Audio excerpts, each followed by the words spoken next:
First up, in a significant step in the India-China ties, Ajit Doval, the National Security Advisor of India, met Chinese Foreign Minister Wang in Beijing.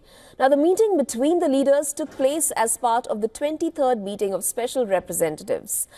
There was no special representative dialogue in the last 5 years, given the Eastern Ladakh border row. Doval arrived in Beijing on Tuesday for the new edition of India and China's Special Representatives Dialogue. In his address at the symposium on the international situation and China's foreign relations in 2024 on Tuesday, Chinese Foreign Minister Wang Yi said that the two sides agreed to step up strategic communication, safeguard peace and tranquility in the border areas, and strive to bring the bilateral relationship between the two countries back to the track of stable development at an early date. Now, the Chinese Foreign Ministry too reiterated that the country is willing to work with India. China is willing to work with India to implement the important consensus reached by the two countries' leaders, respect each other's core interests and major concerns, enhance mutual trust through dialogue and communication, properly handle differences with sincerity and good faith, and push bilateral relations back to a stable and healthy track of development at an early date.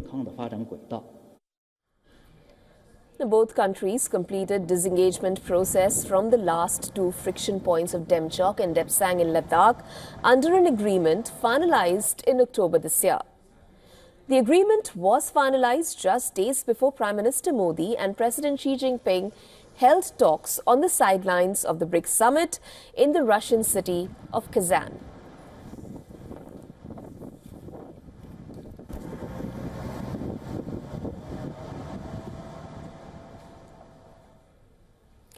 And for more on this, we are being now joined by Brahma Chalani from New Delhi. He is the Professor of Strategic Studies at Center for Policy Research. Welcome to the show, sir. Now, these talks are happening after a gap of about 5 years. Do you think that it will remain confined only to the border stand, or will it go beyond this issue as well? The special representatives mechanism was set up in 2003, that is 21 years ago. And the task given to the special representatives was to clarify the line of actual control. Even though it's called the line of actual control, the Chinese do not accept this line in several areas. So clarifying the line was the task given to the special representatives. But initially, the Chinese exchanged maps with India of the middle sector. After that, they refused to exchange maps of the other sectors, including the western sector and the eastern sector. And as a result, this particular mechanism derailed. It lost its purpose and it dragged on without a clear mission. And then there was, as you mentioned, a gap of 5 years before today's meeting happened. So what does this really mean for India and China? Yes, we know it is the thawing of relations, but if we were to speak of it in concrete terms, what do you think is the immediate benefit that the two countries will drive out of this? For both, being locked in a tense military standoff undercut their larger ambitions and strategic interests. So diffusing that standoff became imperative for both sides.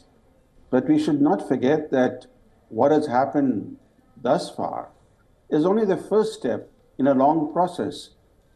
What we have seen so far is the dismantling of forward structures and an end to eyeball confrontation in two areas of Eastern Ladakh, that is Depsang and Demchok.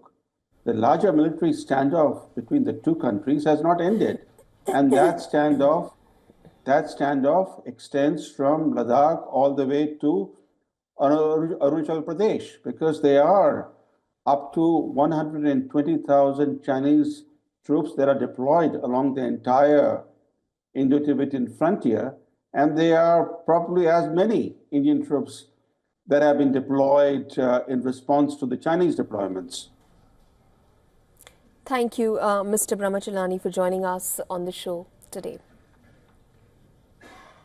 For all the latest news, download the WION app and subscribe to our YouTube channel.